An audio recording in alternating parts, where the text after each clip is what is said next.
Platting Board will come to order. The meeting will open. It is 6:30 on the 7th of January, 2015.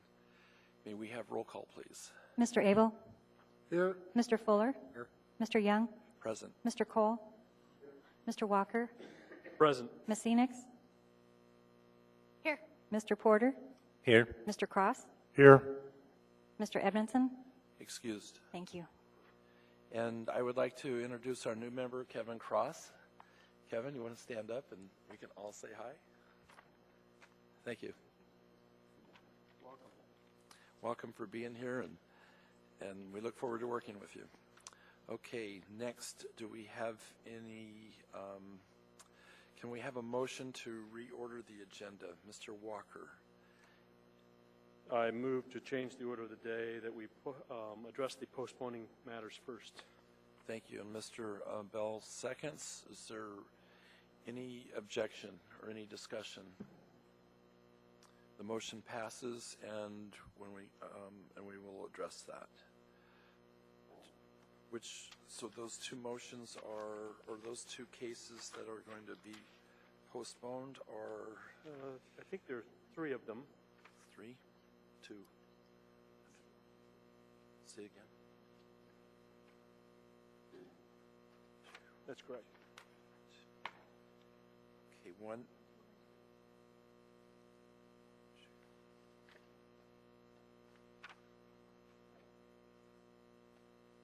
Third.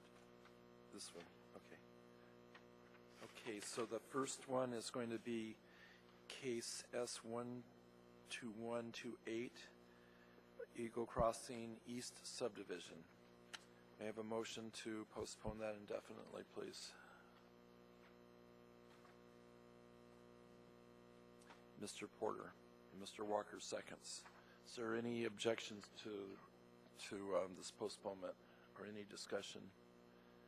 Hearing none, seeing none, the motion carries and the motion is postponed indefinitely.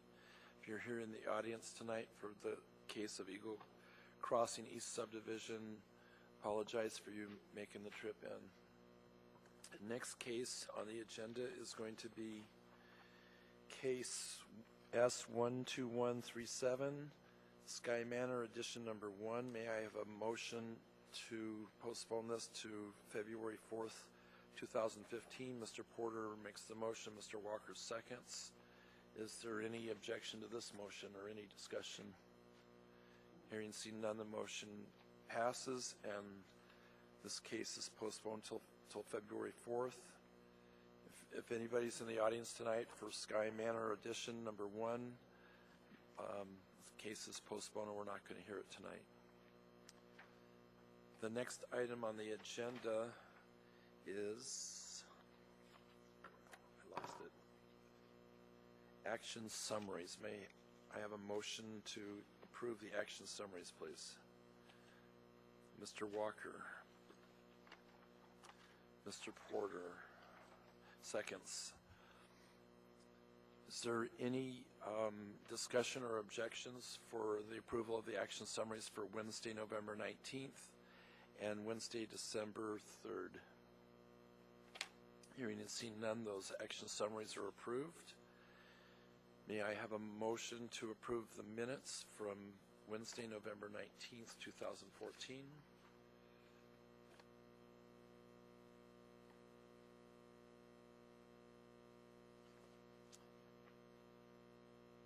Mr. Walker. And these are the draft minutes? Okay. And Ms. Enix seconds. Is there any opposition or discussion? Hearing and seeing none, this motion carries and the minutes are approved. The next order of business is or possibly correctly, are disclosures. Are there any disclosures tonight? Wow. I have a lot. I've got one. Sorry. Mr. Porter, thank you very much. Mr. Porter, go ahead. So in case number S12136, Oh, I'm sorry, 12138 Seaview Edition number 1. I just needed to disclose that I worked on the West Diamond extension project, and so I've actually worked on that right-of-way, but I do believe that I am not going to have any conflict of interest or any prior knowledge that's going to affect this case. Thank you. So Mr. Porter has a disclosure but not a conflict. May I have a positive motion directing Mr. Porter to participate in case S12138 Seaview Heights Subdivision, Edition 1, Block 1? And Mr. Walker makes the motion. Mr. Fuller seconds. Mr. Walker, will you speak to your motion, please? I find that Mr. Porter has no financial interest in the outcome of the matter before us, that he has no interest in the matter, and that he can hear the matter fairly, and he should be directed to participate. Thank you. Is there any discussion? Hearing and seeing none, is there any opposition to this motion? Hearing and seeing none, the motion passes. Mr. Porter, you're directed to participate in case S12138 Seaview Heights Subdivision, Edition 1. Are there any additional disclosures? Okay. Ooh, Mr. Cole. Thank you. Thank you, through the chair, in case number S12136 Oakquist Subdivision Edition, lots 1 through 4. Consistent with prior disclosures, I have in the course Mr. Cole? of my legal practice worked. Mr. Cole, could you move the microphone closer, please? Thank you. I have worked for the petitioner or related entities in the past. I have no part in the present action. It will not vary. There are no factors that are known to me that would affect my ability to be fair and impartial. I have no financial gain. Thank you. Which case was that again? S-12136, Thank you. Oakquist Subdivision. Thank you. May I have a positive motion directing Mr. Cole to participate in case S12136? I move to direct Mr. Cole to participate in case S12136. Thank you. Mr. Porter seconds. Mr. Walker, would you address your motion, please? I find that Mr. Cole has no financial or personal interest in the matter presently before the board, that he can remain impartial, in fact, on this matter without personal bias, and that his past involvement won't prevent him from participating in this matter fairly. Thank you. Is there any further discussion? Is there any objection to the motion? Hearing and seeing none, Mr. Cole, you're directed to participate in case S12136. Are there any additional disclosures?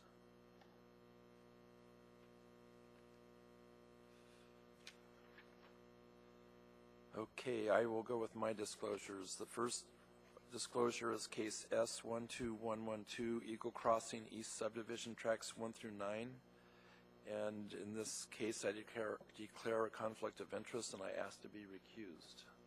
I have a positive motion directing me to participate. Mr. Walker, and Mr. Cole seconds. Mr. Walker, will you speak to your motion, please? I move that you be directed to participate in case S12112. I don't intend to support the motion. Thank you. Is there any further discussion? Since there's opposition, we're going to vote. A yes vote directs me to participate. A no vote directs me to be recused. And we have 1, 2, 3, 4, 5, 6, 7 nays and I abstain. So I'm directed to be recused in case S12112, Eagle Crossing East Subdivision, tracks 1 through 9. My next disclosures, I'm going to try to lump these together. There's a little difficult, but I think that I can put them all together so we can have one vote. And what I would like to do in my disclosures is, if anybody on the board feels that we should separate these out, then speak up when during the motion, and we can break them out. In case S12134 Skookum Knoll subdivision, my firm has conducted business dealings with the petitioner's representative on other projects, but we have no involvement in this project. And Chugach, on case S12135 Chugach Pit Industrial Subdivision, lots 1 through 9, tracks A1, A2, and A3, my firm has conducted business with the petitioner's representative on other projects. We have no involvement in this project. On case S12136 Holquist Subdivision, Addition 1, lots 1 through 4, my firm has conducted business with the petitioner and the petitioner's representative on other projects. We have no involvement in this project. We have ongoing business with the petitioner on other projects, but we have no involvement with this project. And as a disclosure for this one, I have geologic knowledge of this property from former offsite investigations on other properties. And then on case S12138, Seaview Heights Subdivision, Addition 1, Block 1, lots 1 through 15, and Block 2, lots 1 through 35. My firm has conducted business with the petitioner and the petitioner's representative on other projects. We have no involvement in this project. We have ongoing business with the petitioner on other projects. We have no involvement with this project, and I have specialized hydrogeologic and geologic knowledge of this property from former offsite investigations. May I have a positive motion, please, directing me to participate in all 4 of these cases? Mr. Walker makes the motion. Mr. Fuller seconds. Mr. Walker, would you speak to your motion, please? I move to direct you to participate in cases S12134, 135, 136, and 138. While you've had business dealings with the petitioner and the petitioner's representative in the past, you have not stated that you have any financial interest in the outcome of the matters before you, or that interest would be substantial. In as much as you don't have a substantial financial interest, and you've stated you can participate fairly and will rule on the matters according to law, I believe that you should be directed to participate. Thank you. Is there any discussion? Is there any opposition to this motion? Hearing and seeing none, the motion passes, and I'm directed to participate in case S12134, 12135, 12136, and 12138. Next item on the agenda is, does that seem to work consolidating those? The next one is the Informational items. C2. informational items, thank you, which is C2. We have a short plat from December 1st, December 5th, and December 15th. Are there any discussion on these informational items? Hearing and seeing none, we'll move forward. The next item on the agenda is consent agenda. We don't have a consent agenda tonight. And then our next item is the old business, the public hearings. And before I recuse myself, I can at least read this information into the record. The procedure by which the public may speak to the Platting Board at its meeting. After the staff presentation is completed on public hearing items, the chair will ask for public testimony on the issue. Persons who wish to testify will follow the time limits established in the Commission Rules of Procedure. Petitioners, including all of his or her representatives, have 10 minutes. Part of this time may be reserved for rebuttal. And I would like to explain that if you don't reserve time for rebuttal and you don't use all of your time, all of your 10 minutes, then you still can use the remaining time for rebuttal even though you haven't reserved it. But if you choose to reserve, for example, 2 minutes, then we will cut you off at 8 minutes so you still have certain your 2 minutes of reserve time. So please let us know if you want to reserve rebuttal time. Representatives of groups, community councils, PTAs, etc. have 5 minutes, and individuals have 3 minutes. When your testimony is complete, you may be asked questions by the board. You may only testify once on any issue unless questioned by the board. Any individual may have appeal rights relating to any action the Platting Board takes. Appeal of this decision or any of the conditions governed by AMC 21.11.304. The decision of the board at the scheduled public hearing shall become final 7 calendar days after the date the decision is made on the record, unless a written request is submitted to the Planning Division prior to the expiration of the 7th date to prepare a written decision based upon the record made at the hearing, and the request is accompanied by a written notice of intent to appeal. Adoption of the written decision by the Platting Board becomes the final appealable decision within 20 days of the final appealable decision. An interested party must file with the municipal clerk either a written motion alleging new evidence or changed circumstances per AMC 21.11.503 or an appeal of the board's final appealable decision per AMC 21.30. And with that, I will recuse myself, and Mr. Walker will take over for the first case.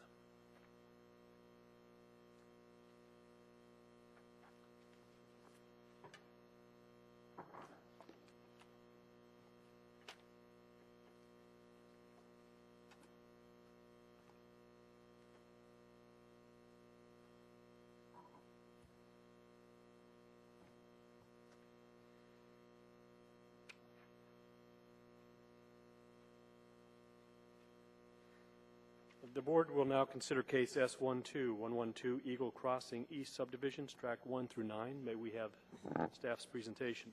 Thank you, Mr. Chair.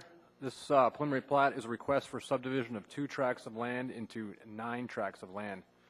Commonly referred to as a tract plat, this subdivision divides 63 acres into 9 large tracts that will be further subdivided in the future. The petition site is located east of Driftwood Bay Drive and Eagle River Lane intersection. The property is zoned R3SL, multiple family residential district with special limitations, and is subject to Assembly Ordinance 99-148. A couple of items of note with this relatively simple tract plat is that the trails will be dedicated and constructed with further subdivision of the tracts that are involved in this platting action. The MOA is requiring a plat note be added to this tract plat that addresses the trails. Road improvements with this subdivision. Driftwood Bay is not currently constructed where it abuts the proposed subdivision.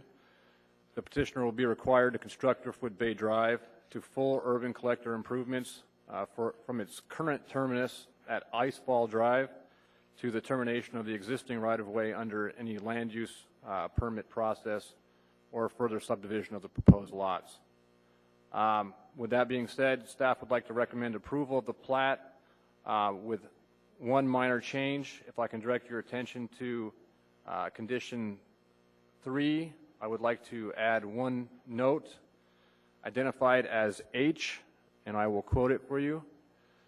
Tracks 1, 3, and 8 are dedicated open space tracks, period. Thank you.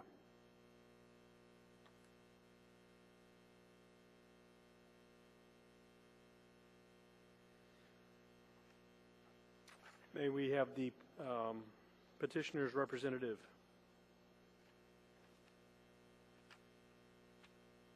No. Are there any questions for staff?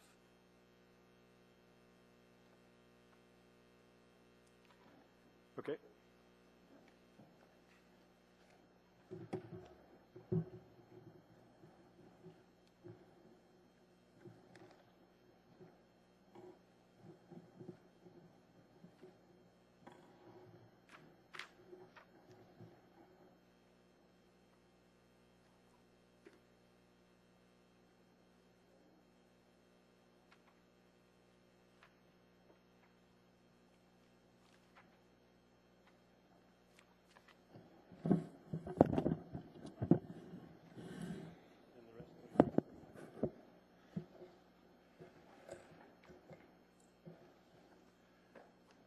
Mr. Chairman, members of the board, my name is Jim Sawhill with Lounsbury and Associates, and I'm here tonight representing Driftwood Bay LLC in the request tonight to subdivide 2 tracks into 9 different tracks.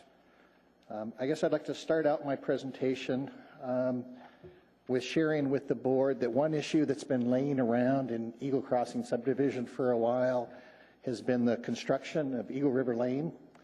And I wanted to share with the board that that long overdue road construction has been completed this year. And so we have that issue behind us, and it has been accepted by the municipality and is currently being plowed and is a wonderful second access into the subdivision. And I'm happy to never have to deal with that again in front of the board. So I wanted to share that good news with you.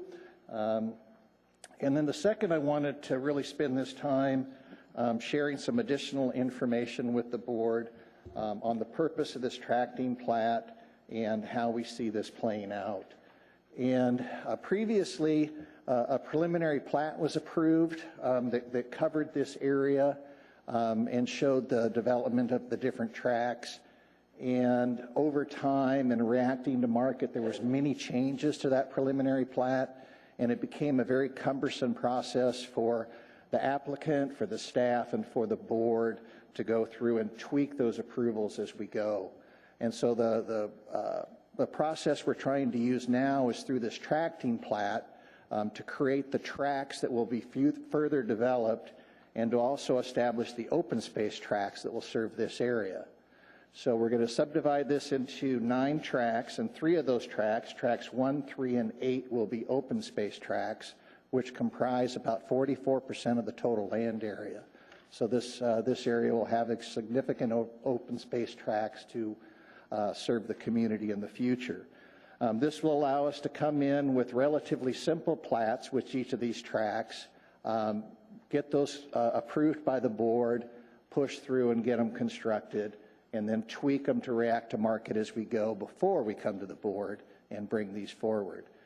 So the first plat you will see will be phase 1 on track 9, and I already regret my numbering of the tracks because it would have been a lot smarter to have track 1 be phase 1, but maybe I can fix that later. And so I think will help the process. And I think this illustration helps you understand where the open space be and where all the phases will be. We're not looking for phasing approval. The tracting plat itself will take care of that for us. But I wanted to share with you how this would be phased. And that with each phase, we will be extending Driftwood Bay Drive to serve the various tracks and won't get into another issue of trying to catch up with our infrastructure improvements.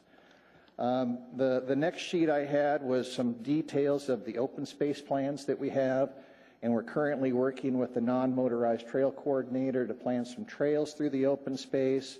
We're also intending some water quality detention facilities that we would like to turn into amenities for the project, and working with watershed management to properly locate and size those. And then we want to work with staff and the board to tie open space improvements to each phase of the projects and kind of march through and provide those improvements. The south boundary of our parcel is the Eagle River Greenbelt. We see some opportunities to provide some additional access to the Eagle River Greenbelt and want to work with the community and staff to increase those access areas and provide additional community benefits. So I wanted to share those informational items with you this evening. We have no objection to the staff conditions of approval as written. We have no objection to the modification that staff has suggested tonight, and we'd be happy to answer any questions the board might have. Thank you. You have 5 minutes and 48 seconds. Any questions?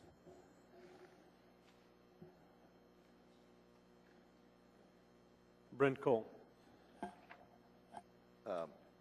Through the chair, thank you again for your presentation, and although I've always expressed my frustration with getting paperwork on the date, this is a pleasant surprise because I'm glad to see that one of our issues is behind us and nobody likes the contentiousness that we had, and I'm really happy to see this, and thank you for bringing that to our attention.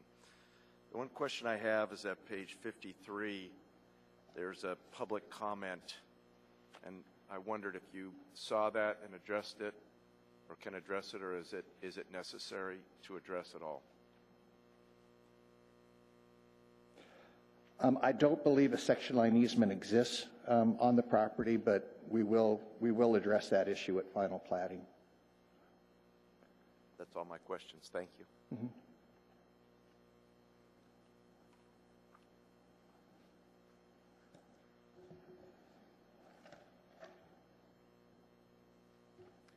Anyone else?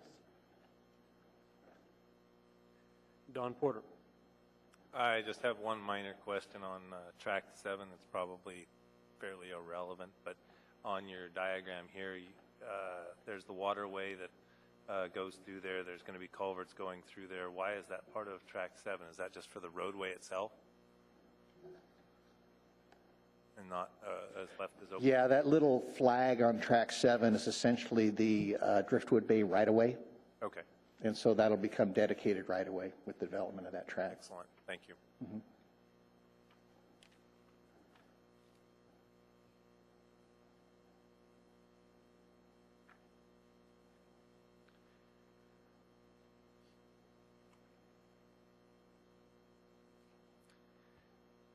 Thank you. This time I'd like to open the floor to public comment. Is there anyone wishing to speak?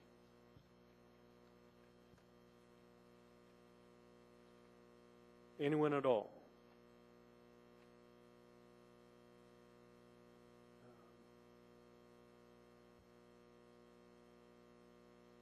Do you have any rebuttal you'd like to add?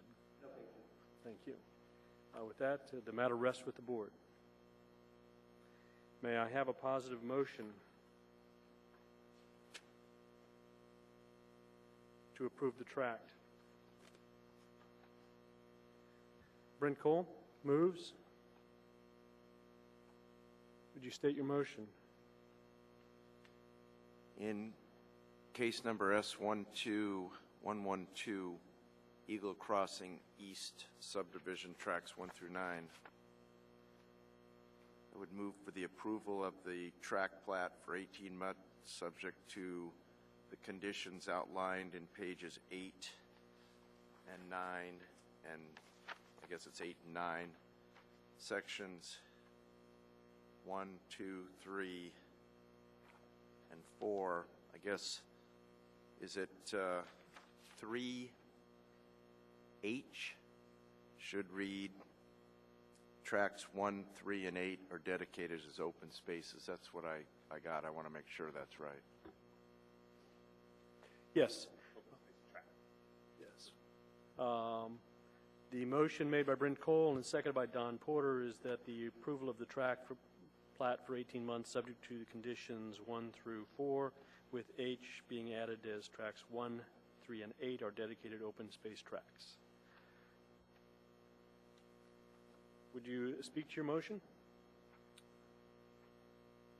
Yes, I intend to vote for this, the approval of this motion, and it's, I believe, supported by the testimony we received this evening, the package that's been put together by the staff, and my review of it, which indicates there were little or no public comment adverse to it. It appears that the petitioner and staff have agreed upon all the conditions, and so it appears that it's supported under the evidence that we have in front of us. Thank you. Any other comments?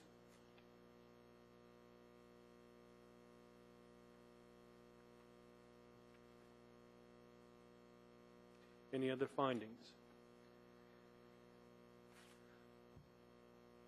Is there any opposition to the motion? Seeing no opposition to the motion passes.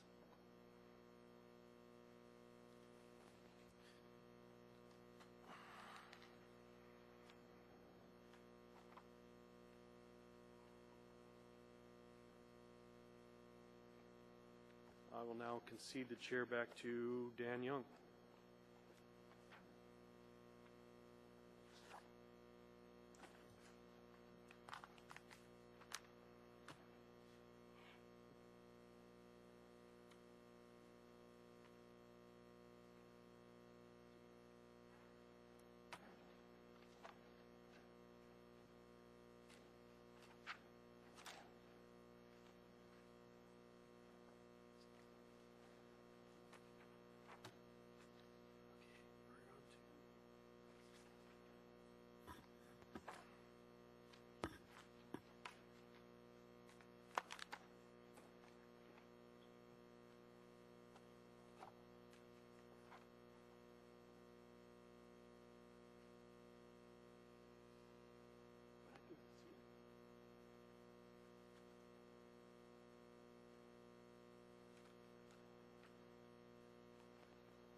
The next case tonight is case S12133, Galactica Estates Subdivision, Blocks 1, Lot 4A. May we have staff's presentation, please?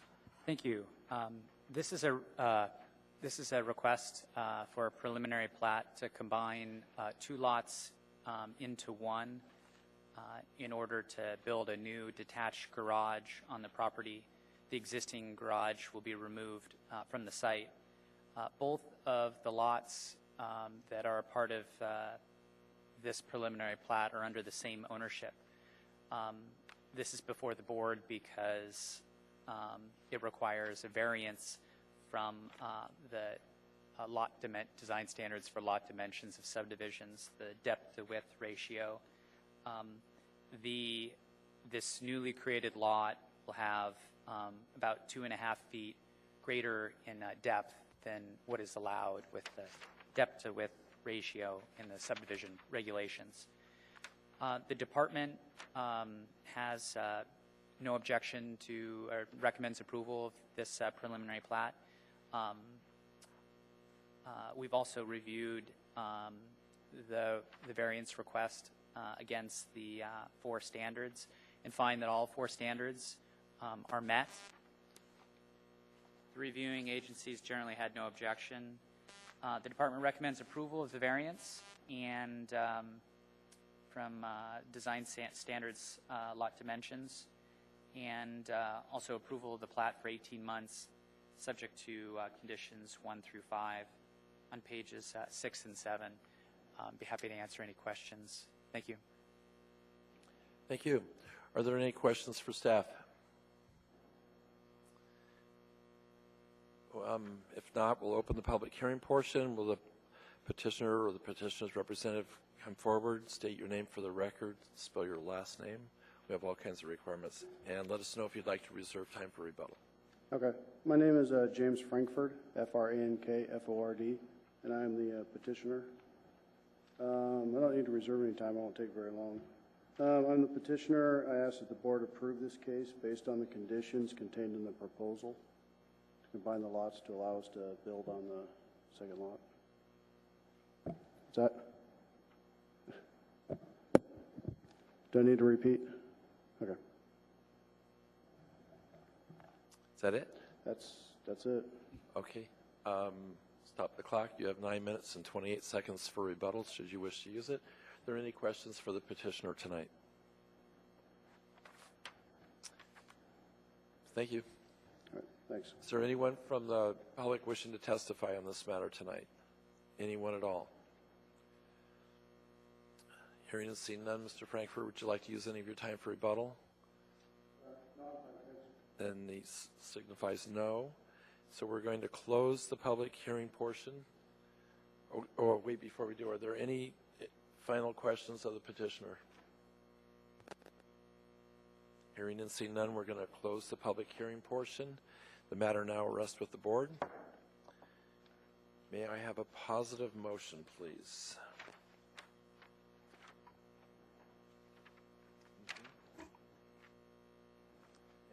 the motion will be for a variance.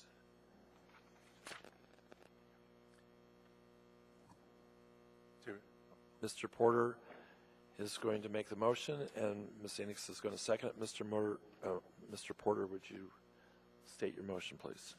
So in the case number S-12133, Goleta Estates Subdivision Block 14A, to subdivide 2 lots into 1 lot with a variance, I move to approve the request for a variance under the department recommendations A.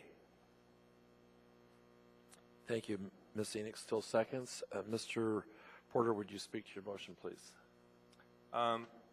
Given that he meets all the requirements and they're requesting just a minor variance of the 2.42 feet, which is beyond the recommended MOA requirements, in this case, staff has found that it meets all of the requirements for a variance, and so I'm willing to support the motion.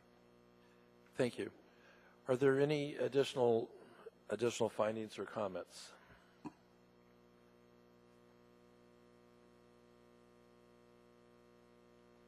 Is there any opposition to the motion?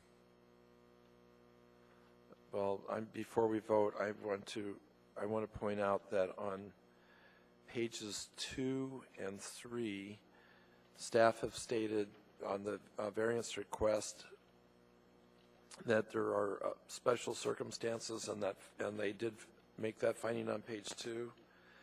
That standard was met. That there was that this decision will not be detrimental, or this vacation, excuse me, will not be detrimental to public welfare or injurious to other properties in the area, and that standard was met with the findings on the last paragraph on page 2. And also on the top of page 3, they found that the variance will not have the effect of nullifying the intent and purpose of the subdivision regulations of the comprehensive plan, and that standard was met. And also, undue hardship would result from the strict compliance with the specific provisions, and that standard is met, and that is on the middle of the page on page 3, so I'm going to support this motion. Is there, with no opposition, is there any further discussion? Mr. Walker. I also find it material that due to the wetlands that were documented on this matter, that that is part of the special circumstances that relate in this case, as far as the development of the back area, and it supports the finding the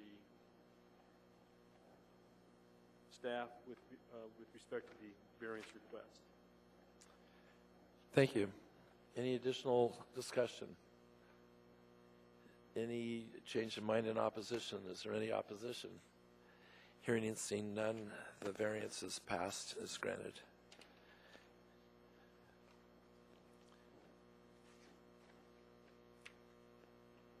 May I have a positive motion for approval of the plat for 18 months, subject to conditions? Mr. Porter, Ms. Enix seconds. Mr. Porter, will you state your motion, please? In the same case number S-12133, Goleta Estates Subdivision Block 14A, and his request to subdivide 2 lots into 1 lot, I move that we approve the plat subject to conditions 1, 2, 3, 4, and 5 with all their subparagraphs on sheets on 6 and 7 of the packet. Thank you. I'd like to clarify that the approval is for 18 months. Are there any comments? Any discussion? Hearing and seeing no discussion. Is there any opposition to the motion? Hearing and seeing no opposition to the motion passes, and the plat is approved for 18 months, subject to the conditions on page 6 and 7 of the staff packet. Thank you. And congratulations.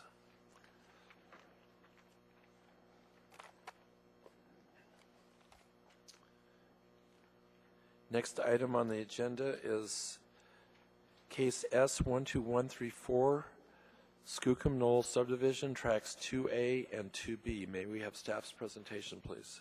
Thank you. This is a request to subdivide one track into two with variance from design standards, lot frontage, and access.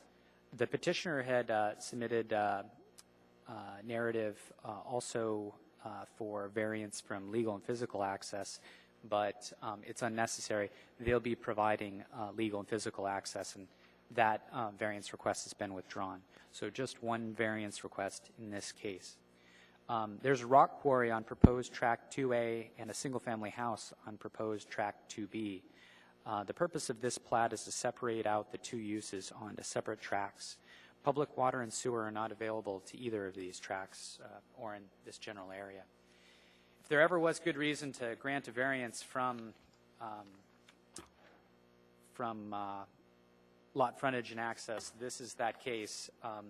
The department finds that the standards for the variance, the four standards for a variance are met. This tract currently does not have frontage to a dedicated street. The nearest street is the Old Glen Highway, but it was originally platted, or I think 2 plats ago was platted without frontage to a dedicated right-of-way.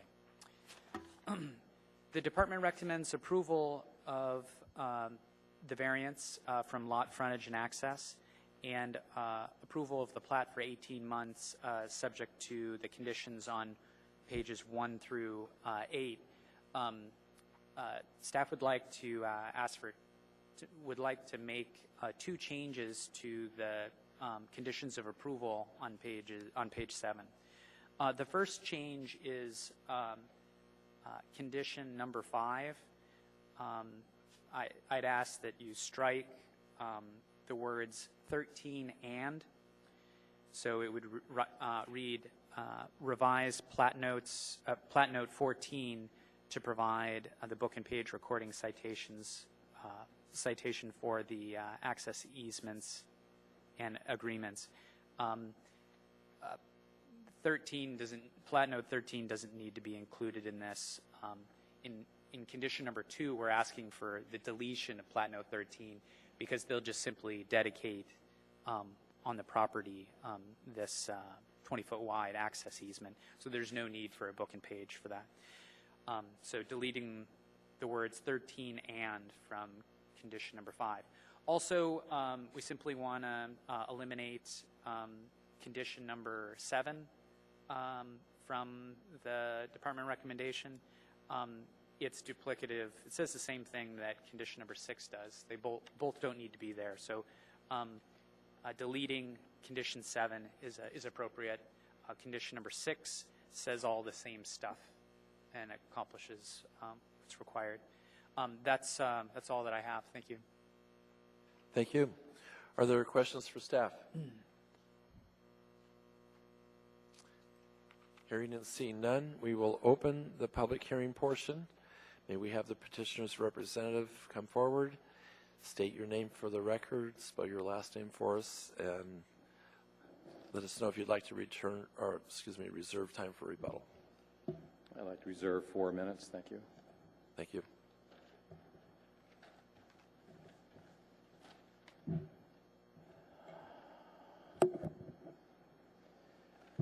Good evening, Mr. Chairman, members of the board, planning staff, and concerned members of the public here. I represent the petitioner tonight, Mr. Till Wallace, who is not here today. He's having some difficulties. And my name is Tom Dreyer, excuse me. I'm with the S4 group.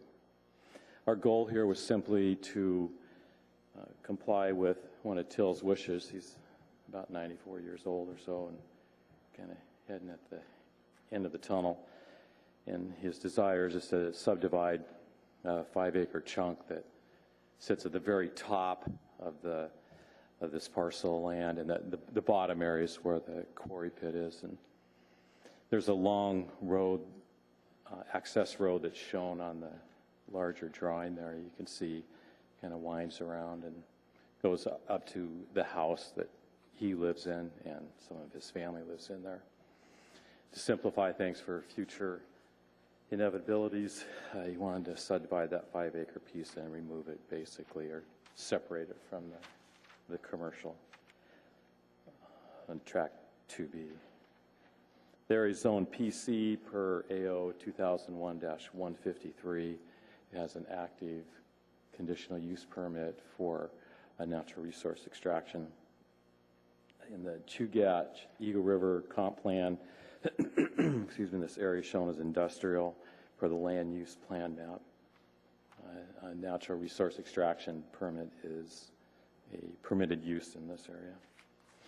And I concur with the 2 changes that have been offered by Francis, the change to note number 5 and then deleting note number 7.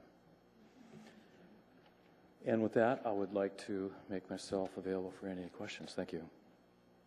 Thank you, and you have 7 minutes and 51 seconds for rebuttal. Are there any questions for the petitioner's representative tonight, for Mr. Dreyer? Thank you. None? Thank you. Is there anyone from the public wishing to testify tonight? Anyone at all?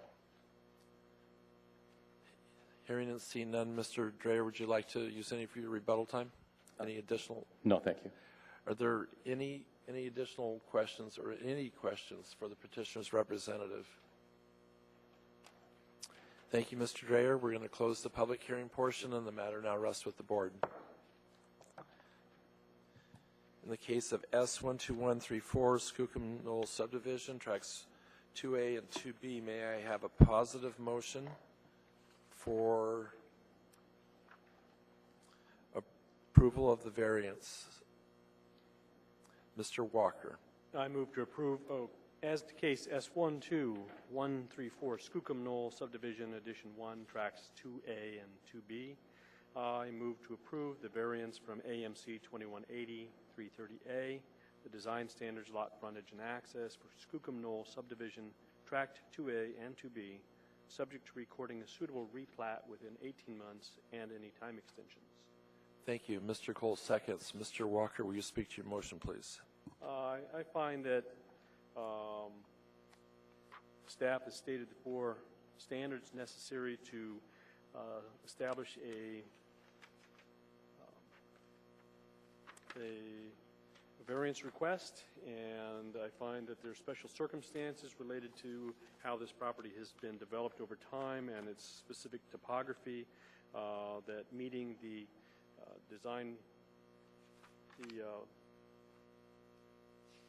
meeting the specifications, the lot frontage and access specifically, would be impracticable, and that this particular variance will not nullify the intent or purpose of subdivision regulations, in that the property is remote. Undue hardship would result in having to establish an entire road across a gravel pit in order to have access without allowing this variance. And so I'm going to vote in favor of the variance in this case. Thank you. Are there any additional findings or any discussion? Well, I have one. I would like to state that as a finding that there was no additional public comments. No one was here from the public to testify tonight other than Mr. Dreyer, and in the packet there's no objections to this variance. Are there any objections to approval of the variance to this motion that's on the floor? Hearing and seeing none, the variance is approved. May I have a positive motion for approval of the plat for 18 months subject to conditions, and a reminder to Mr. Cole, who's going to make the motion, that their staff has made several changes. Mr. Cole, would you state your motion, please? case number S-12134, Skookum Knoll subdivision tracks 2A and 2B. I would move for the approval of the plat for 18 months, subject to the conditions 1, 2, 3, 4 of our package, 6, and 8, and 9. Section 5 will be revised to read, revised plat note 14 to provide the book and page recording citations for the access easements and agreements. Thank you, Mr. Cole. Mr. Walker seconds. Mr. Cole, would you speak to your motion, please? I believe that the fact that the petitioner and staff have reached agreement on all these, and in addition that there have been no public comments against this, along with the information that we have in our package, supports the granting of this motion. Thank you. Is there any additional discussion or findings? Is there any opposition to this motion for approving the plat for 18 months? Hearing and seeing none, the motion passes and the plat is approved.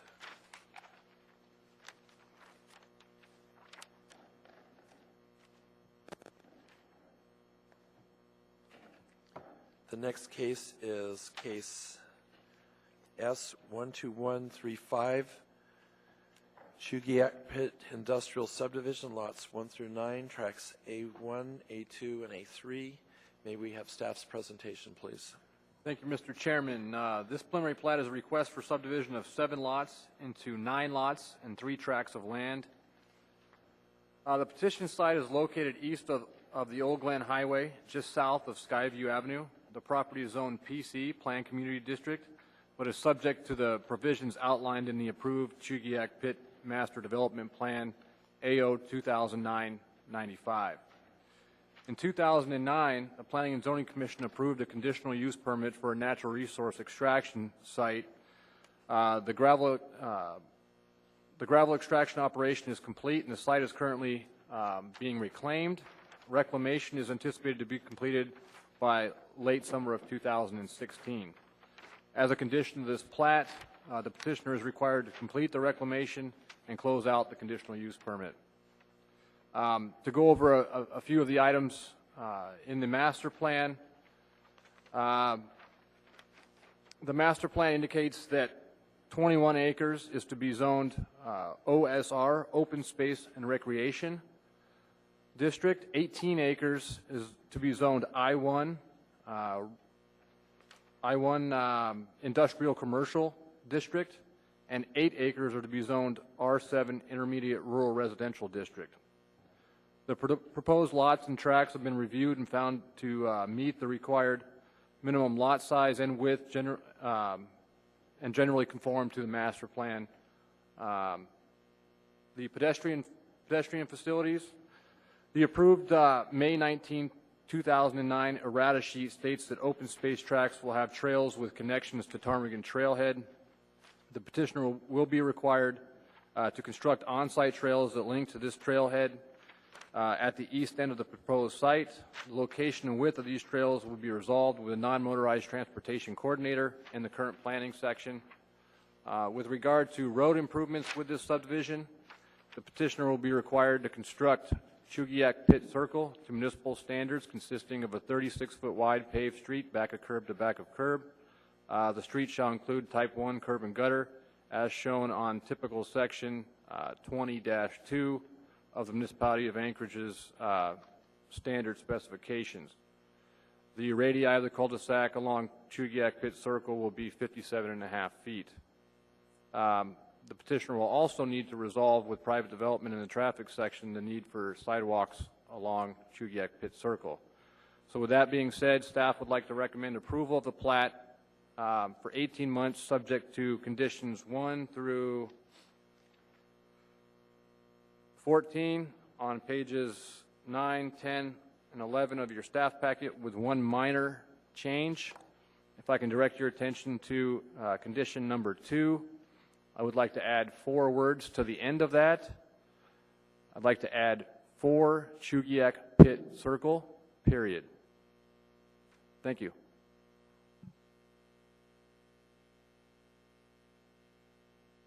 Thank you. Are there any questions for staff?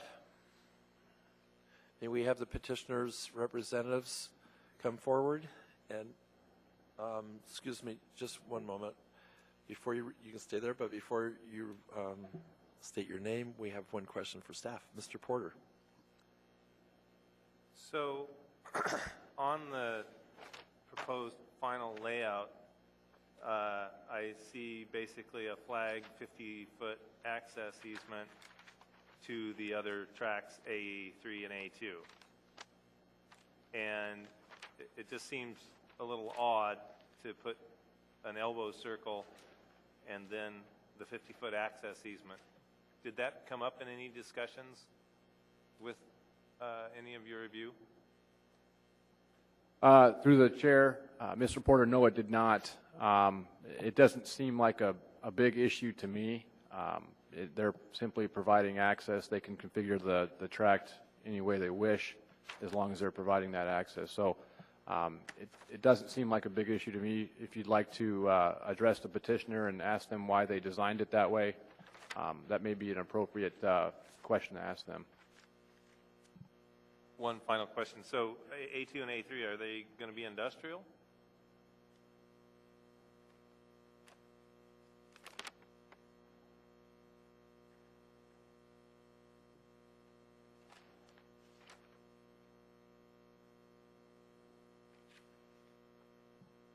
Through the chair, Mr. Porter, if I may grab the case file, I'm looking at a small version. I can't read it as well, so if I could have 1 second.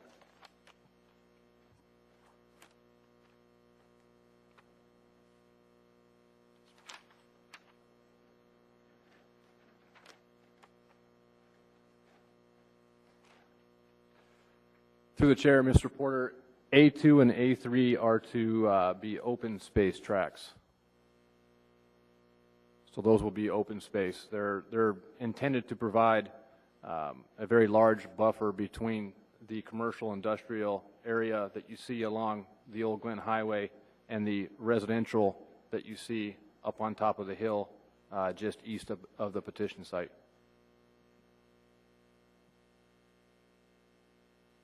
Thank you. Any additional questions of staff? May we have the petitioner's representative come forward, please?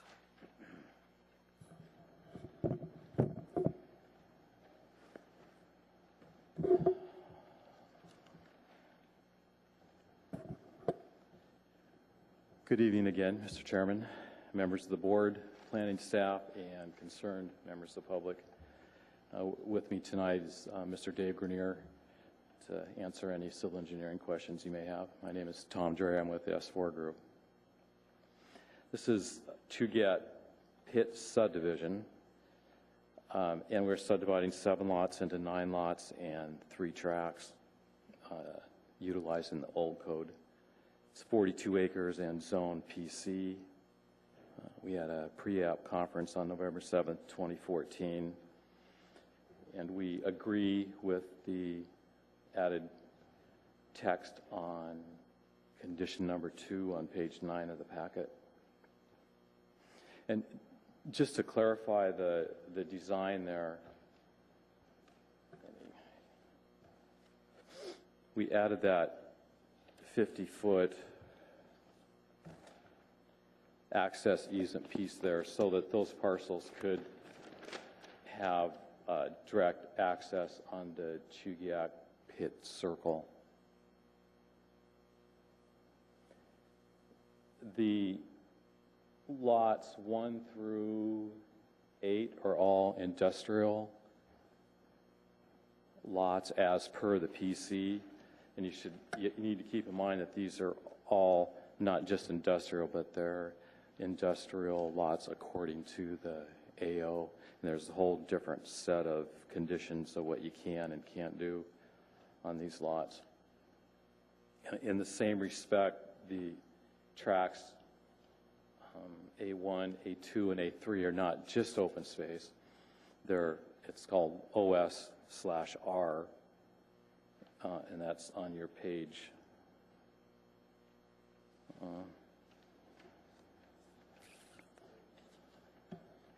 What page was it? Oh, 31 is my analysis. That's my narrative on the different zoning districts in there. That's where I've responded to staff's comments. They want some further clarification from me on what size of the lots and how wide our lots are in each one of the different particular zonings. The OSR is at the bottom of 31, my explanation of the OSR, and it goes over to your packet page 32 and about halfway down there. And you can see I've copied on that page 32 the different uses that are allowed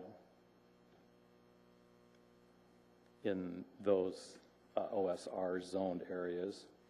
You can have parks, parkways, private recreation facilities, community fairs, and special events, so that right away there, or that access easement will allow someone to access that, say if the city happens to buy one of those tracts and they want to use it for a recreation center or community fair area, they'll have access to a properly paved and improved street. And also, there's section 4C defines permitted accessory uses, and section 4D lists the permitted conditional uses. You can have commercial recreation uses, so someone could buy one of those lots and put up a ski jump, I guess. You put in snow storage areas and natural resource extraction. And the buffer zone is intrinsic because these lots are pretty big for the 10 acres. And whatever is developed on those parcels is going to be a very small percentage of the total.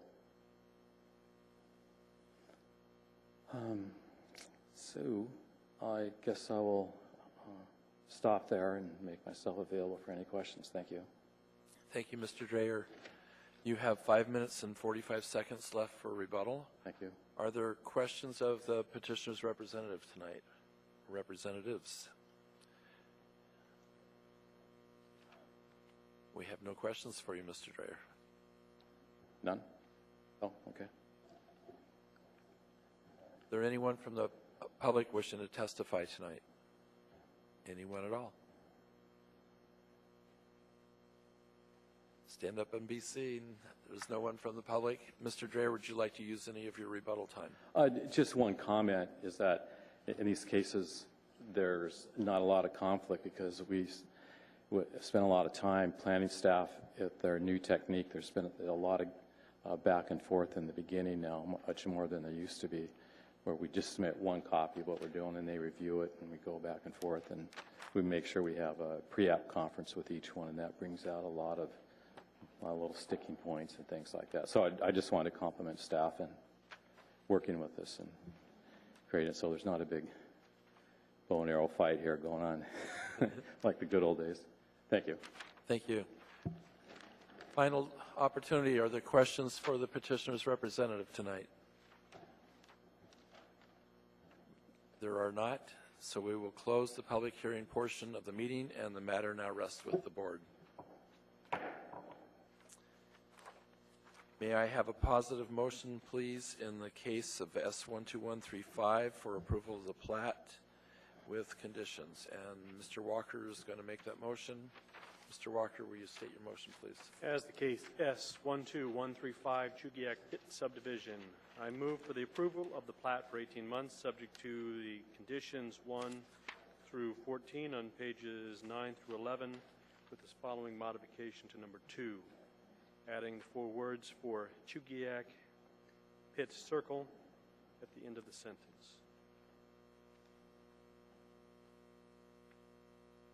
Thank you. Ms. Enoch seconds. Mr. Walker, will you speak to your motion, please? I find that the staff presentation sets out the standards involved. The petitioner has consented to the recommendations made by the department, that the recommendations meet the standards required by the code, and that it should be approved. Thank you. Any additional discussion or findings? I have some additional findings. On page 7, there's a section that from the long-range planning section that this proposed plat is consistent with the Chugach Eagle River Comprehensive Plan, and I also find that there were no public testimony either verbally or in writing, so I'm going to support this motion. Is there any opposition to this motion? Hearing and seeing none, the motion carries and the plat is approved for 18 months.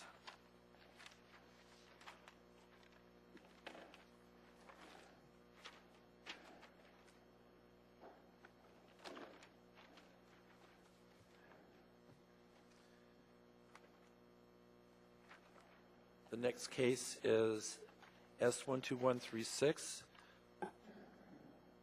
Through the chair, Yes. I have a request, or a clarification. In our package, we got Chugach Pick Master Plan. It says, please return to the current planning after the meeting. Is that directed to us? I'm not certain, but I will ask Through, that. through the chair, Mr. Cole, don't worry about it. Disregard that. Thank you, though. Thank you. Sorry. Okay. Answered. The next case is S12136, Holquist Subdivision, Addition 1, lots 1 through 4. May we have staff's analysis, please? Thank you, Mr. Chairman. This preliminary plat is a request for subdivision of 5 lots into 4 lots with vacations of right-of-way, East 114th Avenue, a 20-foot utility, telecom, and electric easement, a 20-foot CEA easement, and a 10-foot utility, telecom, and electric easement. The petition site is located east of Kane Street and south of East 112th Avenue. The property is zoned R6, Suburban Residential Large Lot District. All lots within the subdivision meet the minimum lot size, width, and width-to-depth ratio required by the R6 district regulations. The petitioner is required to construct a paved turnaround at the terminus of Avion Street, meeting the requirements of the Building Safety Handout F2. The petitioner is requesting vacation of a portion of East 114th Avenue. East 114th was dedicated in its current configuration with Plat 2002-158. Its purpose as dedicated is to provide access to existing Lot 4A. Because all lots within the proposed subdivision are provided physical and legal access, and that East 114th Avenue is unlikely to ever extend to Kane Street, this right-of-way appears to be excess to municipal needs. Utility companies have expressed no objection to the request to vacate the 20-foot utility, telecom, and electric easement, the 20-foot CEA easement, and the 10-foot utility, telecom, and electric easement. The utilities will have the opportunity to review the proposed plat and request easements as necessary, and because of that, staff finds that these easements are excess to municipal need. So with that being said, staff would like to recommend approval of the request to vacate that portion of East 114th Avenue, vacation of a 20-foot wide utility, telecom, and electric easement, a 20-foot CEA easement, and a 10-foot utility, telecom, and electric easement, subject to recording a suitable plat within 18 months of its preliminary approval and any approved extensions, and approval of the plat for 18 months subject to the conditions 1 through 9 on pages 8 and 9 of your staff packet. Thank you. Thank you. Are there any questions of staff?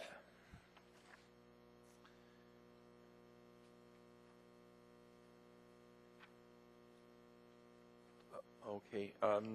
One possible correction I could make on your presentation, that you were approving items 1 through 9, and I assume that you meant to include number 10. Thank you, Mr. Chairman. Yes, you're correct. I did miss that, number 10 as well, 1 through 10. Thank you.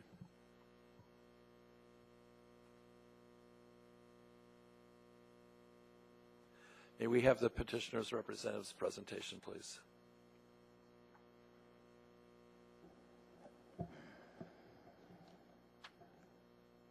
Remember to state your name for the record and let us know if you'd like to reserve rebuttal time. Thank you.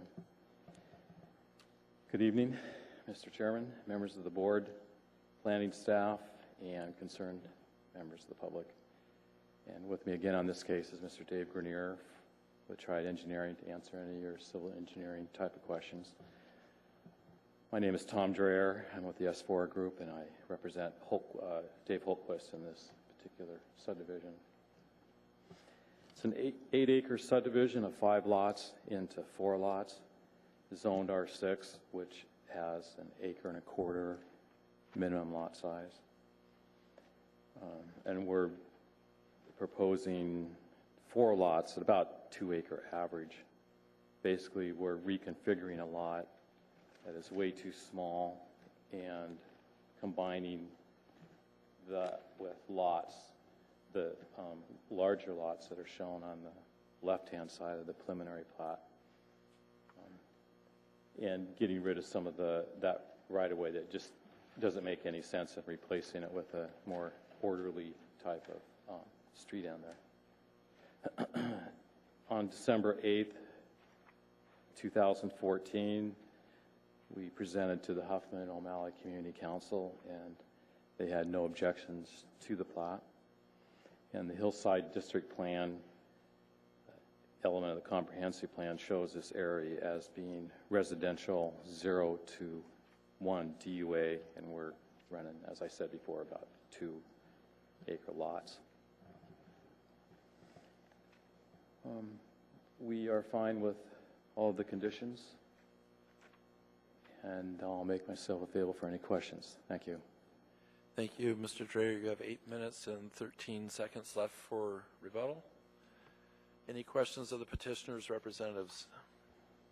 Any questions at all? None right now. Okay. Thank you. Is there anyone from the public wishing to testify? I don't see anyone.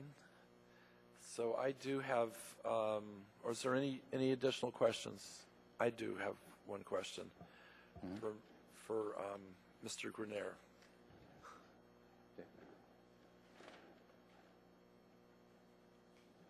Item number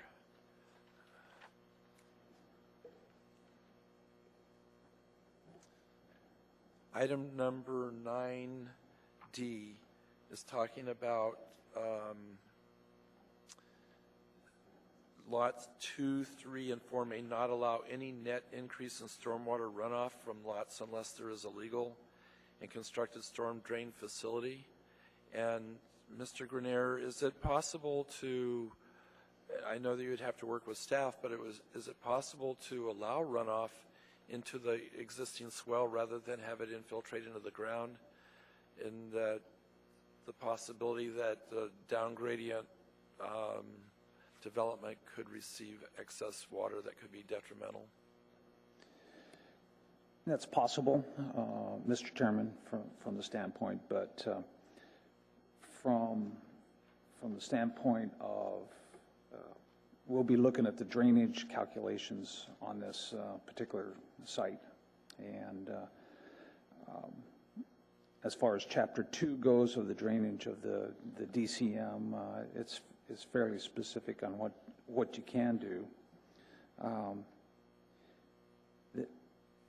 The runoff that can follow the existing drainage patterns as they are now, but as far as an increase, that's really something that has to be addressed, unless there are situations where there's just infiltration can occur, or if there's certain situations that it cannot be mitigated. So I'm not sure if I'm answering your question. Well, let me just comment in that I'm not certain. I haven't looked at the DCM recently. It was a 5% increase was allowed, and if we leave this 9D as it's stated, are we locking you in so that you can't have a 5% increase, and we're forcing you to infiltrate all of the excess runoff, which could be detrimental to the down gradient property, to the slopes on the down gradient property? If we cannot address the increase over 5%, then this condition would be detrimental. This, as it's written, you don't get the 5% excess. This is zero. So we could modify this if that would make this development more appropriate for the surrounding area. Mr. Chairman, I understand what you're saying. Yes, it would probably be more appropriate to say that in compliance with Chapter 2 of the DCM rather than any net increase. That's a very good point. Thank you. Thank you. Any additional questions of the petitioner's representatives? Any hearing and seeing none, we're going to close the public hearing portion. Thank you. The matter now rests with the board. Thank you. In the case of S12136, may I have a positive motion for approval of the request to vacate a portion of East 114th Avenue, and Mr. Walker is going to make the motion. Mr. Fuller is going to second it. Mr. Walker, will you state your motion, please? As the case S12136, Holtquist Subdivision Addition 1, I move for approval of the request to vacate a portion of East 114th Avenue, a 20-foot utility, telecommunication, and electric easement, the 20-foot CEA easement, and a 10-foot utility, telecommunication, electric easement subject to the following condition: recording a suitable plat within 18 months of its preliminary approval and any approved extensions. Thank you. Mr. Fuller seconds.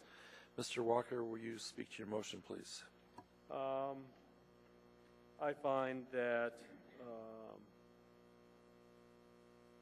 the right-of-way is surplus to the current and future needs of the public, in as much as every reconfigured lot has legal and physical access pursuant to Title 21. I find that the road is not on the official streets and highway plan. I find that it does not lie on the half-mile road system, that it does not lie on the quarter-mile grid system, that all the parcels that abut the remaining right-of-way have legal and physical access, as cited on page 25 in the staff packet, and that the right-of-way vacation will maintain similar traffic circulation patterns that are currently being used by the neighborhood. And as much as those are findings are made, I believe that the petitioner has met their burden of proof of establishing the no value in the right-of-way. With respect to the easements, I find that they are excess and not needed, as approved by the utilities, and I intend to vote in favor of this motion. Thank you. Is there any additional discussion or findings? Is there any opposition to this motion? Hearing and seeing none, the motion passes, and the vacation request is approved. May I have a motion, please, for item B, approval of the plat for 18 months, subject to conditions, please? Mr. Walker, would you state your motion, please? As the case S12136, Holtquist Subdivision Addition 1, I move to approve the plat for 18 months, subject to conditions 1 through 10 on staff's packet 8 through 9, with the following modification to item 9D. The lots 2, 3, and 4 may not allow any net increase in excess of Chapter 2 in stormwater runoff from the lots unless there's a legal and constructed storm drain facility. And Mr. Fuller seconds. Is there any discussion? Mr. Walker, I would like to recommend a slight change in the modification for 9D and to strike out the not allow any net increase, but in turn change that to in compliance with Chapter 2. Is that of the Design Criteria Manual, or DCM? That's fine. In restating that, I would change to 9D would be lots 2, 3, and 4 Comply with.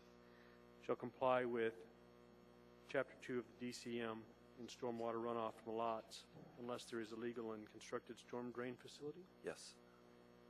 Thank you. And Mr. Whitfield, did you have a comment? Mr. Chairman, I was just going to ask Mr. Walker to repeat that condition, but you've already done that. Thank you. Thank you. Is there any additional comments or discussion? Is there any opposition to the motion?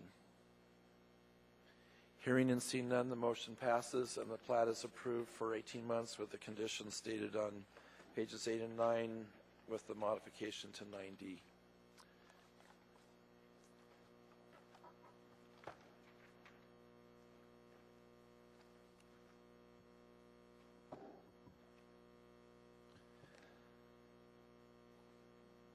The next case is case S12138, Seaview Heights subdivision, addition number 1, block 1, lots 1 through 15, and block 2, lots 1 through 35. May we have staff's presentation, please?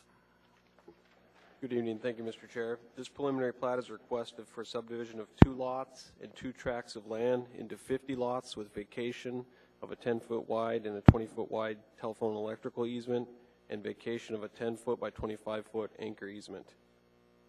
The petitioner is requesting a phased development plan with 2 phases of construction. The petitioner plans on constructing the eastern half first as phase 1, with the second phase occurring on the western half of the subject property. Pondview Circle, Pond Bluff Circle, and Pond Heights Drive are not constructed and will be built in 2 phases of development. The private development section requests a condition of approval to enter into a subdivision agreement for the required urban area improvements, as well as watershed management services. Requests 3 conditions of approval related to disturbed ground and stormwater treatment. The petitioner is proposing to vacate the underlying utility and anchor easements dedicated by Plat 2005-100.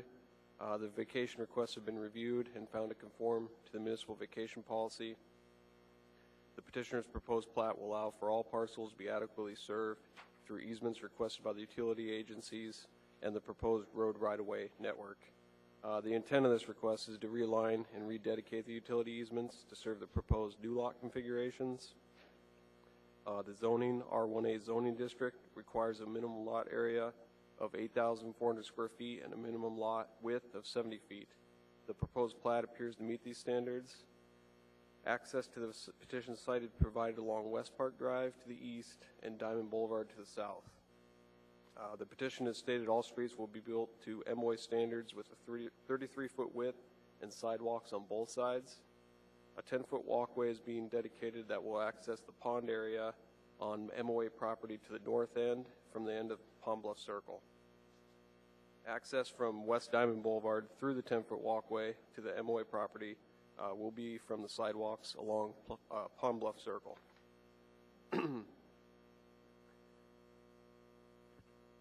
The petitioner will need to enter into mainline extension agreements with AWW to provide sewer and water to the subject site. For lot frontage, AMC 2180-330D requires the total width of the driveway entrances to a lot from a street not to exceed 2/5 of the frontage of that lot. Municipal driveway standards require a minimum driveway width of 14 feet. As a condition of approval, the petitioner is required to resolve with the traffic section the need to provide the shared driveway access for pairs of lots subject to the resultant driveways not exceeding the 2/5 of the cumulative frontages of the lot pairs on their respective streets. As such, the department recommends approval of the request for vacation of the underlying 10-foot wide and 20-foot wide telephone electrical easement and a 10 by 25-foot anchor easement, subject to the condition 1 found on page 8 of the staff packet, approval of the phasing plan, and approval of the plat for 60 months, subject to the conditions 1 through 13 found on page 8, 9, and 10 of the staff packet. Thank you. Thank you. Are there questions of staff? Hearing and seeing none, we will open the public hearing portion.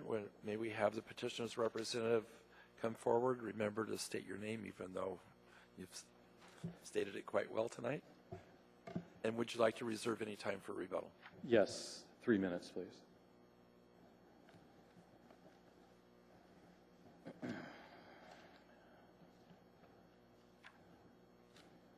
Good evening. Mr. Chairman, members of the board, planning staff, concerned members of the public. My name is Tom Dreher. I'm with the S4 Group, and I represent the petitioner tonight, Mr. Greg Clayton, GMC Construction. And with me again is Mr. Dave Grenier for any of your civil engineering questions.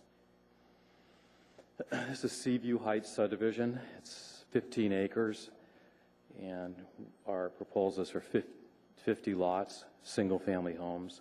It's zoned R1A.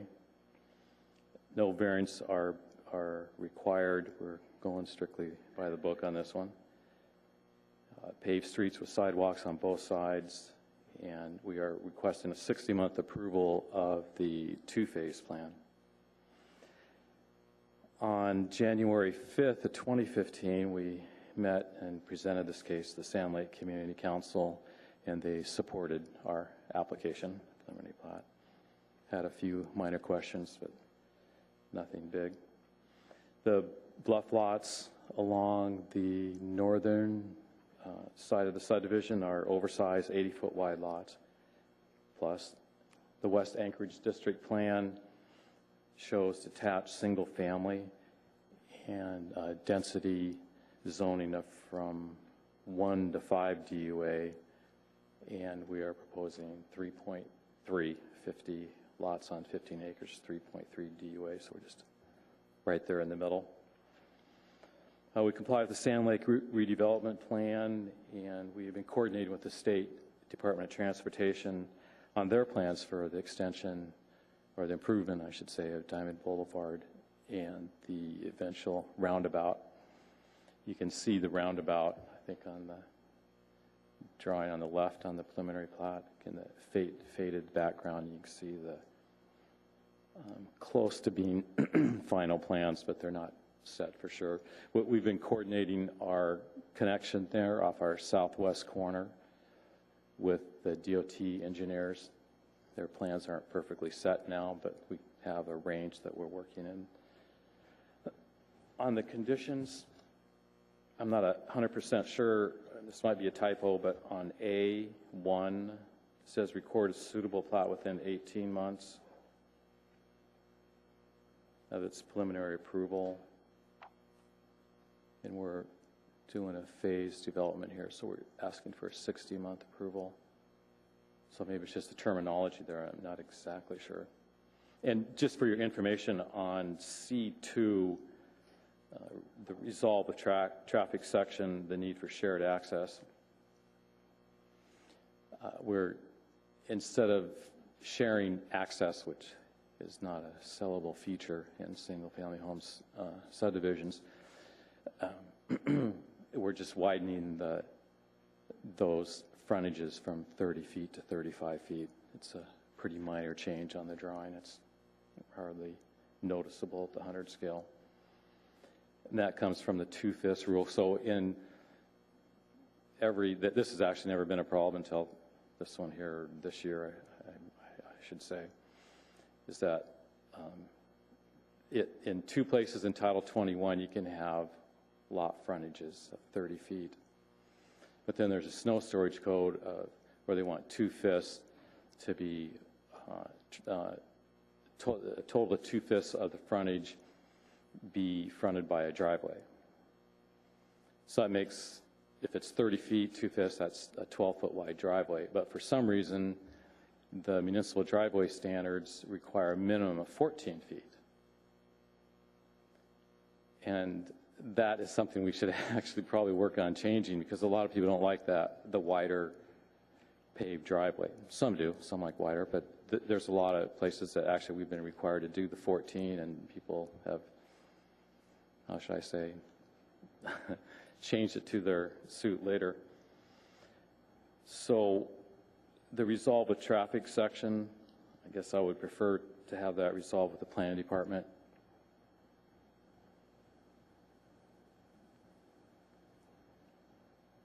On condition C2. I think it's more germane to have it have the planning department decide on that. And with that, will conclude and make myself available for any questions. Thank you. Thank you, Mr. Dreyer. You have 4 minutes and 58 seconds for rebuttal. Are there questions for the petitioner's representative tonight or representatives tonight? We don't have any. Oh, we do. We do have a question. Ms. Enix. Micro. Can you hear me? Can you hear me now? Good. I have a question regarding the exposed aquifer. There was a comment from the public. Can you address that? Did you see that? Oh, Page 47. yeah, I guess I did see that.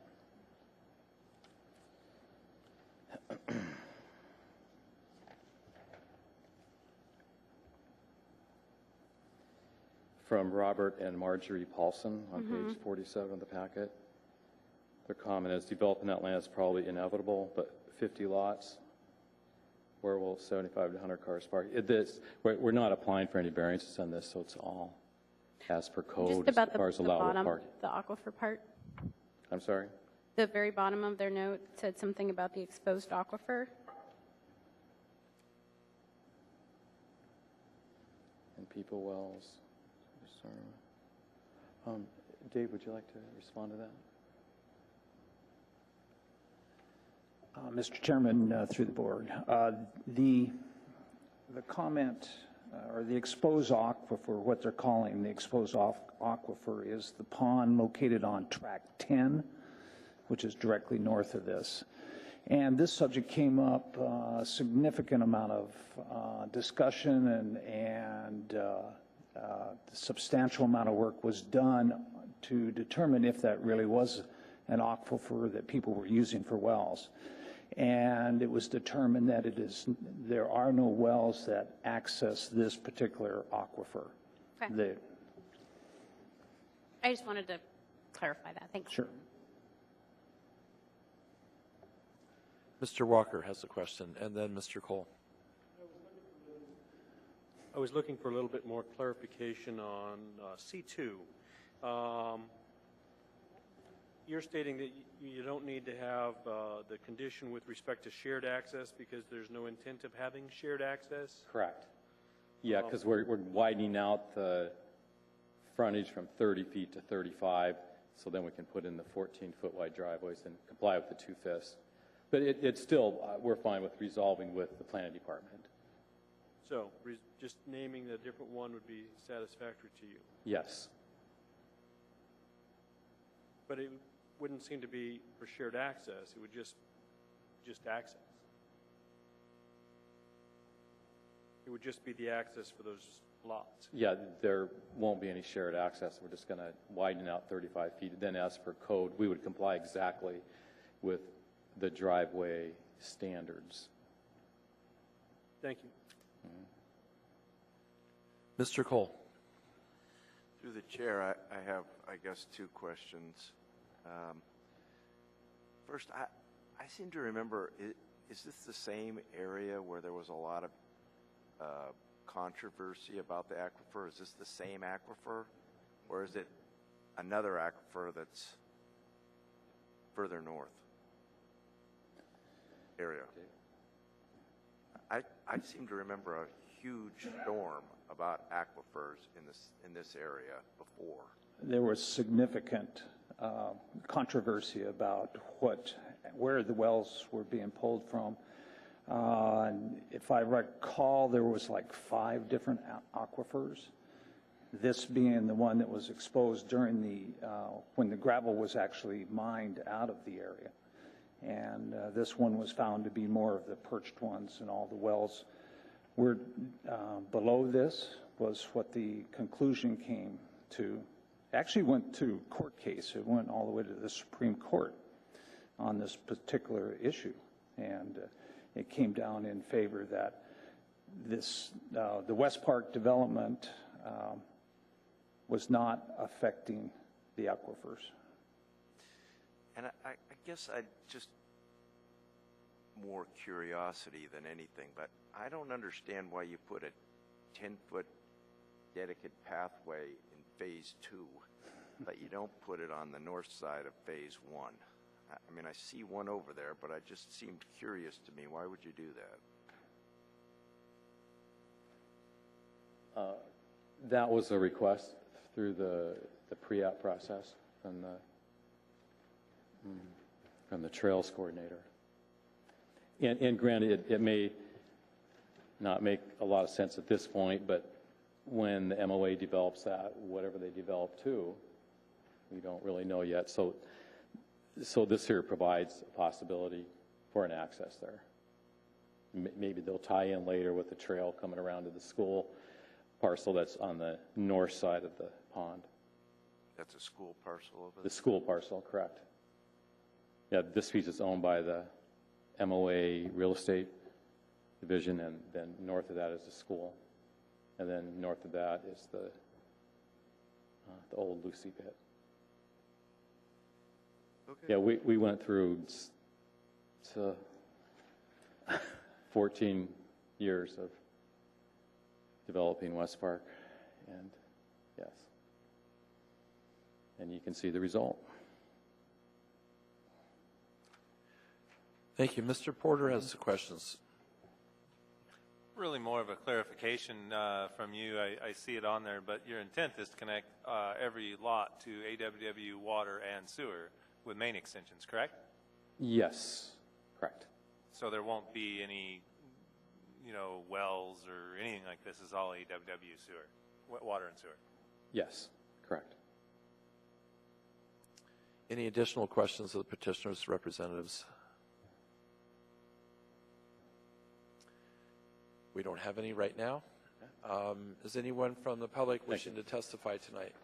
Would you step forward to the microphone, state your name for the record, spell your last name, and tell us who you're representing.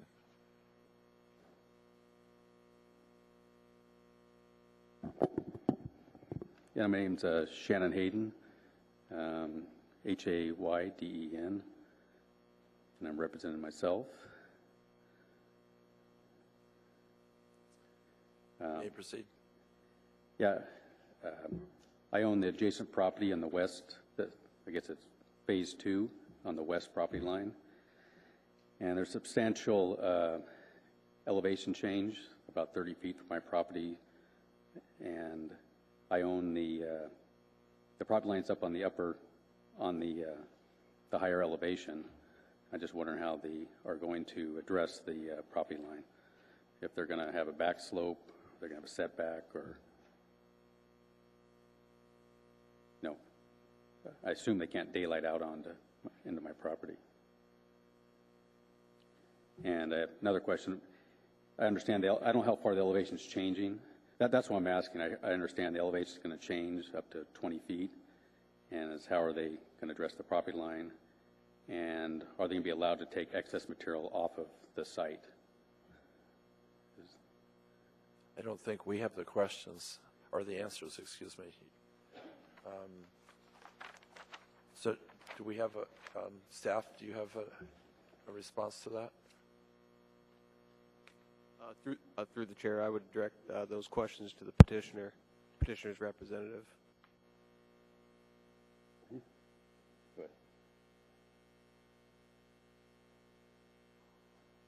We have several grading options to do to address the property to the west. One is to work with the petitioner.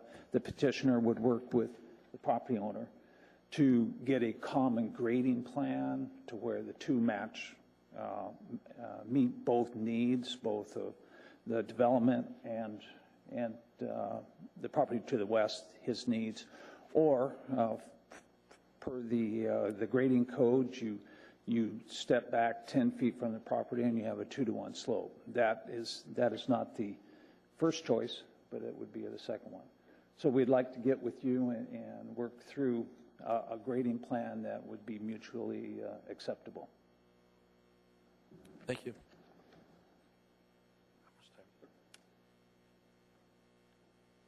Is there going to be excess material coming off the properis it all going to balance out on the project? The question is there excess material? And yes, there will be excess material that will be coming off of this property. Thank you. Do we have a quantity? You need to speak into the microphone, and you. Do we have a quantity? You know, how many tons of materials coming off of there? At this point, no. We're working on the preliminary grading plan, and we don't have that number at this time. And we can get together afterwards and talk how to make this work. All right, you have 1 minute left. Do you wish to use it? Or if you, No. Okay. That's it. And Mr. Cole has a question for you. I didn't have a question. I just wondered if this was the proper forum for this dialogue and thought maybe it would be better that parties get together and work these things out. But that's my comment. That's what looks like it's going to happen, and thank you. And I wanted to keep it to the time. There, anyone else from the public wishing to testify tonight? Anyone at all? Would the petitioners like to use your time for rebuttal, your rebuttal time? They're indicating no. Are there any questions for the petitioners' representatives tonight? Any additional questions? I have one. I think this question is, probably either of you could answer it, but in the public comments on, I think it was on page 40, was it 3? There was a question about snow removal. Could you explain to us, it was on 47. Could you explain to us how that would be resolved?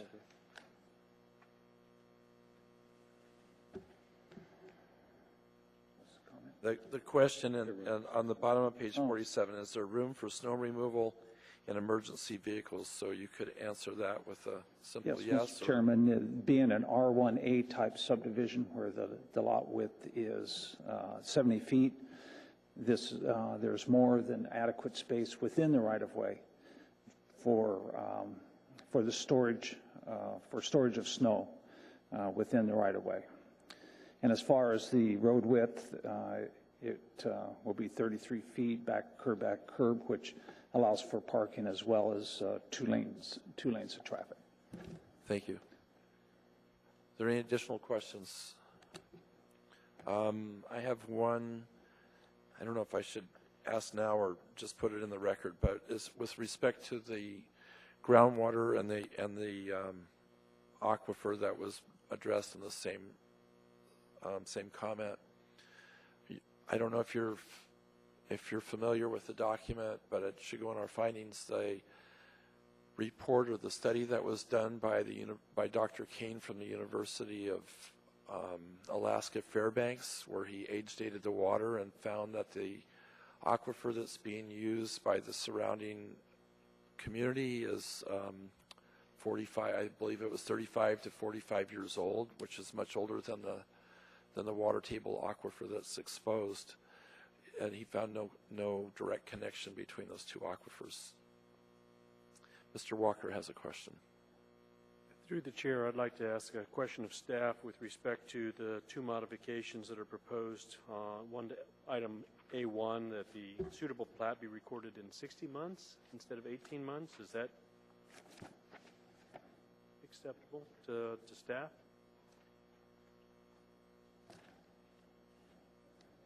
Yeah, A1. On page 8. On page 8. Oh, through the chair, Mr. Walker. Yeah, you're correct. That should read 60 months. Okay. And then the second one is on C2, having them resolve with planning section rather than with traffic, the need for access to those specific lots. But they've stated it's not going to be shared access. Are you acceptable with that modification? Through the chair, Mr. Walker, no, it should remain resolved with traffic section. However, it sounds like they're going to comply with the code by providing those lots as 35-foot lot frontage. So that will resolve that. Thank you. Any additional questions of the petitioner's representatives? Thank you. Yeah. The public hearing portion is now closed. The matter rests with the board. In the case of S12138, Seaview Heights subdivision, may I have a positive motion for approval of the request for vacation of the underlying 10-foot and 20-foot wide telephone and electric easements? Mr. Walker, would you state your motion, please? As the case S12138, Seaview Heights subdivision, I move for the approval of the request for vacation of the underlying 10-foot wide and 20-foot wide telephone and electric easements and the 10-foot and by 25-foot anchor easements, subject to condition 1, recording a suitable plat within 60 months of its preliminary approval with any approved extensions. Thank you. Mr. Porter seconds the motion. Mr. Walker, will you speak to your motion, please? I find that with the development plan that they have, that the existing easements won't serve that plan, that new easements will be provided that'll meet the design parameters of this change, and also that this is a property development that's large enough to have the phasing plan, which is going to be 60 months. Accordingly, I'll be voting in favor of this motion. Thank you. Are there any additional findings? Mr. Porter. Given that they're doing a full subdivision plans within requirements of Title 21, including dedication of right-of-way, it's my finding that approval of vacation of those easements in lieu of these changes are good and acceptable. Thank you.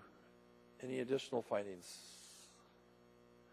I will make a couple of my own as far as the public comments about snow removal. Is this appropriate now, or is this in the next motion? Motion 3? Okay. I'll wait. So is there any additional findings on this motion? Or is there any opposition to this motion? Hearing and seeing none, the motion passes. Thank you. And may I have a motion for approval of the phasing plan, please? Mr. Walker, would you state your motion, please? As the case S12138 Seaview Heights subdivision, I move to approve the phasing plan. Thank you. And Mr. Porter seconds it. Is there would you speak to your motion, please, Mr. Walker? I find that the development meets the requirements for having a phasing plan, that the staff packet's in support of it, therefore move to approve it. Thank you. Is there any discussion? Is there any opposition to this motion? Hearing and seeing none, the motion carries and the phasing plan is approved. And may I have a positive motion for approval of the plat for 60 months with conditions, please? Mr. Porter, would you state your motion, please? In the case of S12138 Seaview Heights subdivision, I move that we approve the plat for 60 months, subject to conditions 1 through 13 on pages 8 and 9 and 10 of the staff packet. Thank you. And would you speak to your motion, please? Given the discussion that we've had and discussion of the public comments, I find that the petitioner has met all of the requirements. Planning has appropriately gone through the process of requesting public comment and resolving those comments from all the different agencies, and therefore recommending approval. Thank you. Is there any further findings or discussion? Mr. Walker. I find also that the comments presented by Robert Marjorie Paulson on page 47 of the staff packet were presented without any evidence. They're just questions, that they didn't have any evidence supporting the questions that they were trying to raise, that the testimony provided here in the forum with the petitioner is compelling, and that the plan has adequate, meets adequate standards for snow removal, that the aquifer, that there's not an aquifer that's been identified that's at risk, and that the other requirements will be met in the development of this property. Accordingly, I'll be voting in favor of it. Thank you. Any additional findings or comments? Just real quick for me, I have a couple of things on the testimony on page, or the written testimony on page 47. The raised some questions, raised 3 questions, and one of those was regarding snow storage, and that has been addressed tonight. So we found that there's adequate space for snow storage. The other one was for parking, and we found from the petitioner's representative that there's adequate space for parking. And on the question about the aquifer, I would like to just remind that I made a statement regarding the study that was done by Dr. Kane at the University of Fairbanks that found the aquifer that the local residents use is 35 to 45 years older than the water in the pond, so that their aquifer is not at risk. He found no direct connection. And as also with the testimony tonight from Mr. Hayden, he asked some questions about grading, and those questions were answered, and the petitioner is going to work with him. Sir, any opposition to this motion? Any opposition at all? Hearing and seeing none, the motion passes, and this plat is approved for 60 months with conditions. Congratulations.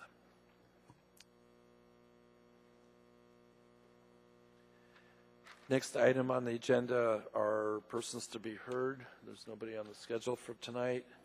Next are reports. The only report we have is the committee report from Mr. Cole. You were going to talk to the municipal attorney several meetings ago. Have you done that yet? I apologize, I have not. I will work on that. You still have time. Are there any board member comments tonight?